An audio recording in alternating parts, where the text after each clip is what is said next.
Grândola Vila Morena, terra da fraternidade, o povo é quem mais ordena, dentro de ti a cidade. Hoje vamos conhecer um pouco melhor Batista Bastos. Jornalista, ensaísta, romancista, desde cedo começou o jornalismo aos 18 anos e também muito rápido se apercebeu do peso da censura. Batista Bastos, como é que começou a contornar o lápis azul? Era difícil, mas eu era muito impetuoso e isso talvez me permitisse, vejo isto à distância dos anos, talvez me permitisse ser um bocado inconsciente. E às vezes a inconsciência resulta. Havia textos que eu fazia que, em condições outras, os jornalistas que trabalhavam comigo, mais velhos, diziam: é impensável isto sair. Às vezes saiu. Quer dizer, mas era um desaforo. Não é ser cortado, é que nós temos a sensação que estão a vigiar a nossa própria alma e que estão a cortar parte dos nossos olhos. Agora havia uns truques, evidentemente que havia uns truques que nós rapidamente apreendíamos ou aprendíamos com outros jornalistas. Eu tenho que dizer aqui uma coisa. A esmagadora maioria dos jornalistas que eu conheci, a esmagadora maioria, era contra a censura. Mesmo sendo pessoas de direita e sendo pessoas, inclusive, afetas ao regime. Muitos deles estavam em completo desacordo com a censura. Mas é uma situação limite, é que uma ditadura, qualquer que ela seja, não subsiste sem a existência da censura. Sem a censura e sem a polícia política, uma ditadura não subsiste, não vigora. Como é que os censores agiam exatamente? Temos aqui alguns exemplos de cortes. Como é que eles faziam a prova de página, faziam cortes concretos? Como é que era exatamente? Bom, a subtileza do regime salazarista consistia na circunstância de não haver um código de censura. Nós não sabíamos o que era passável ou não passável. Quer dizer, havia coisas que nós sabíamos. Por exemplo, não podíamos escrever a palavra suicídio. Não podíamos escrever, sei lá, a palavra prostituta. Iam aos eufemismos. Por exemplo, eu recordo-me que um dos truques que nós fazíamos, quando havia um suicida que se atirava da janela, o título, invariavelmente, era sempre o mesmo. Da janela à rua, era o título, da janela à rua, e começava sempre pelo advérbio de modo.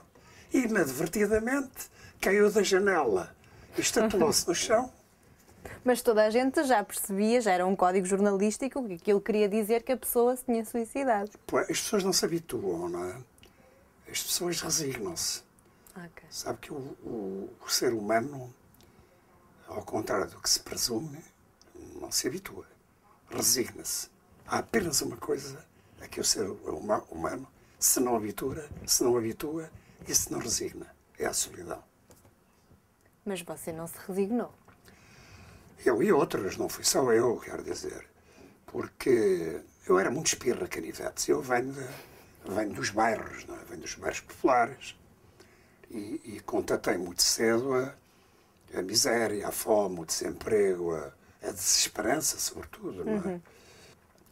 Eu tenho de ter a noção de que aquilo que estou a fazer não é apenas importante para mim, mas é, sobretudo, importante para os outros. E isto baseia-se, na minha opinião, em 3 princípios fundamentais. É, primeiro, ter conhecimento, é preciso conhecer as coisas, paixão e vontade. Essas 3 coisas juntas podem ser perigosas numa ditadura. São perigosíssimas em qualquer circunstância. Escrevi sobre golpes de Estado, escrevi sobre naufrágios, sobre aviões caídos, sobre, sei lá, sobre terremotos, sobre descarrilamentos. E eu vi coisas terríveis.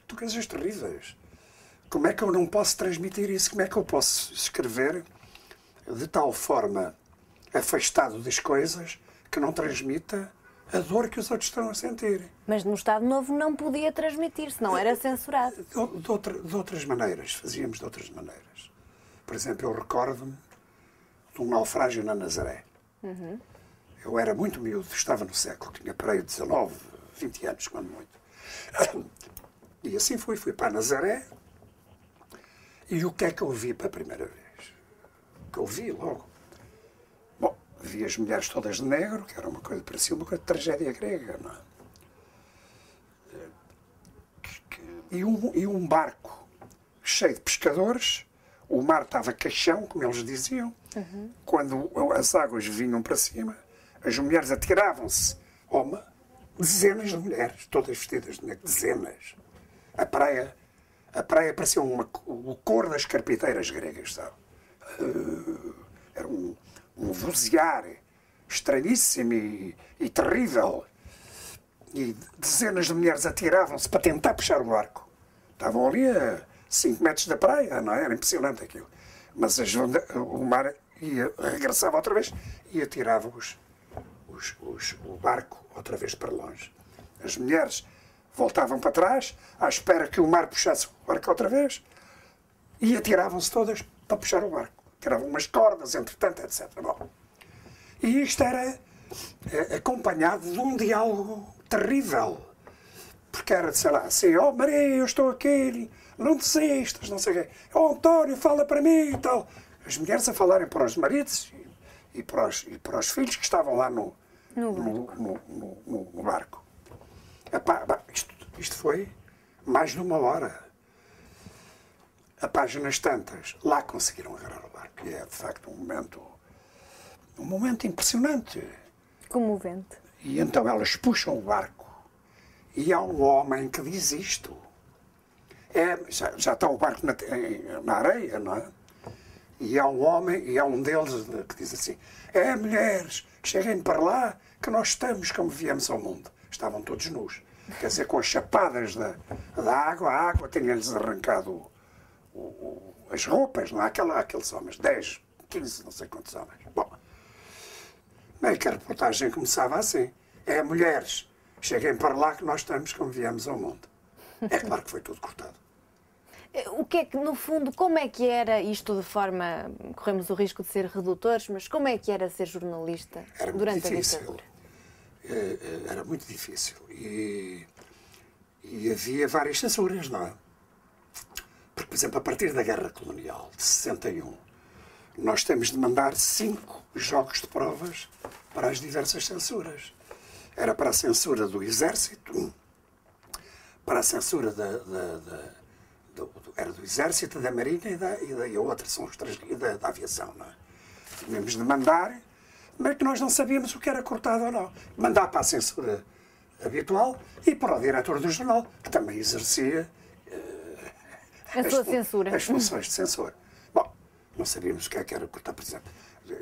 Isto que está aqui é uma entrevista que eu fiz em 1960, 66, vão lá 42 anos, não é?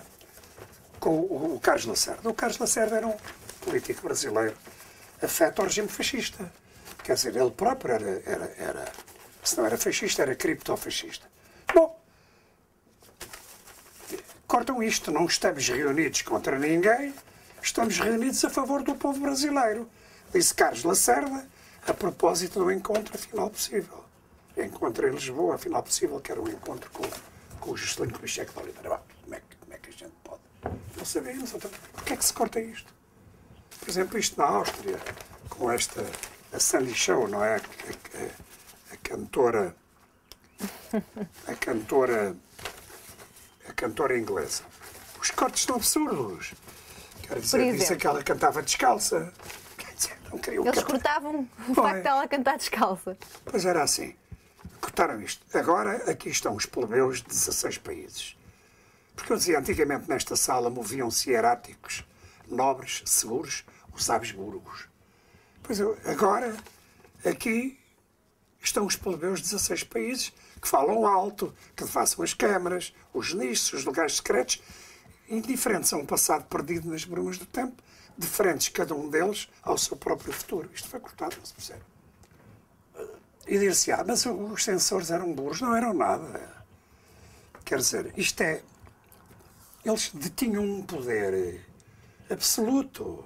Porque, quer dizer, não havia um código. Se houvesse um código, isto não se pode... Não, Mas qualquer pessoa podia ser censor?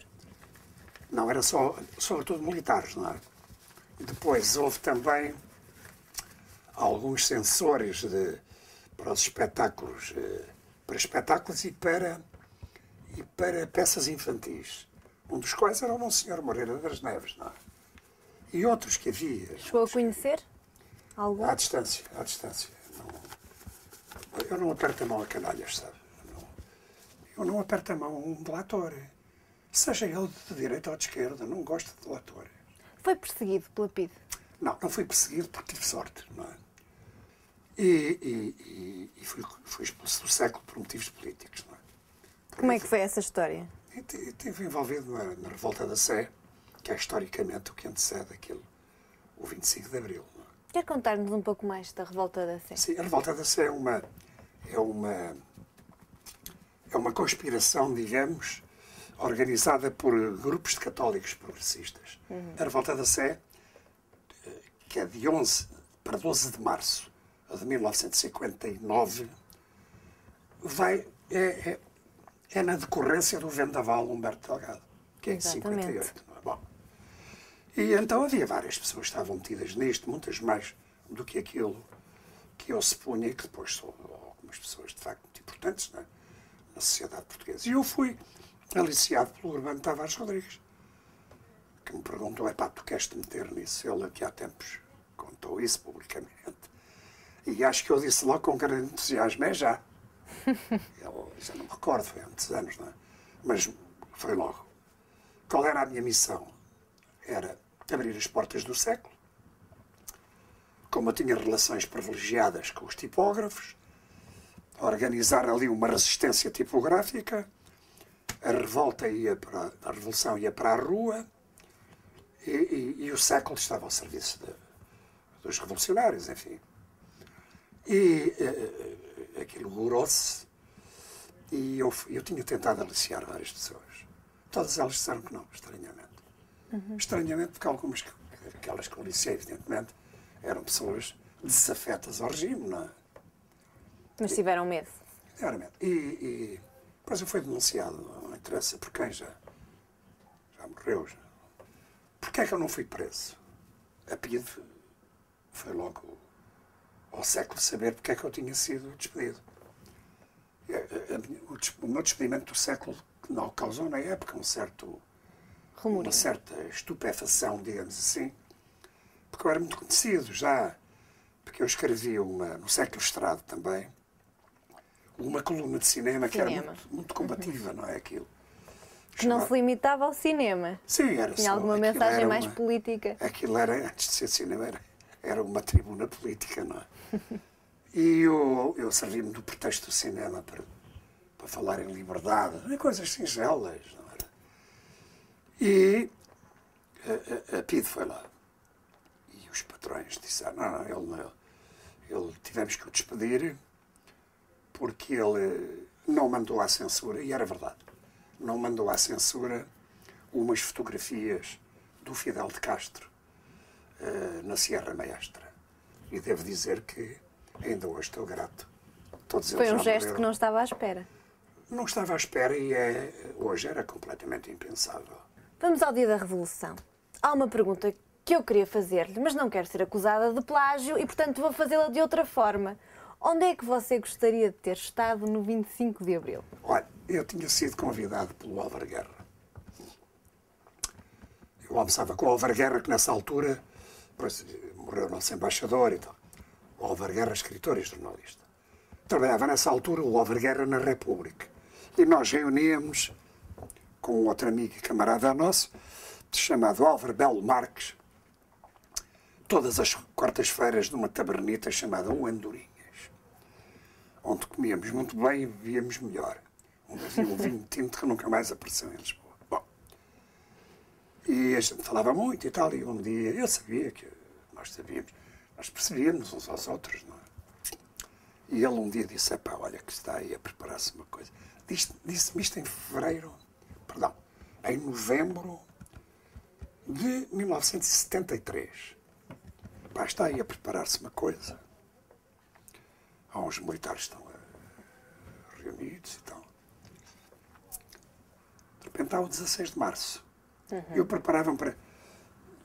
No verão, certamente ia-me embora. Estou a escrever e vejo 16 de março. 16 de março, aquilo é abortado. Eu disse, pronto, já estão fechados. Acabou. Só que acontece um pormenor. O Marcelo Caetano vai à televisão e diz, não sei o quê, uma insanidade. Está tudo controlado. Quer dizer, quando um ditador diz, isto é dos livros, e eu tenho um razoável conhecimento da história, quando os ditadores, os tiranos, os déspotas dizem que está tudo controlado, é que não têm controle. Fugiu tudo de controle. E aí eu tive a noção de que ia haver qualquer coisa. E esperei. O Álvaro Guerra continuávamos a almoçar à quarta-feira, não me disse mais nada. Nunca mais me disse nada. Então um dia estou em casa, deitado, esperava a partir de qualquer coisa. E então alguém telefona. Lá para casa, 3 da manhã, o chefe da redação, que era este Abel Pereira, e diz uma frase que eu sei de cor e salteado, não é? Ao Bastos, salta da cama, a revolução está na rua e tu tens de a escrever. E desta vez não estás nela.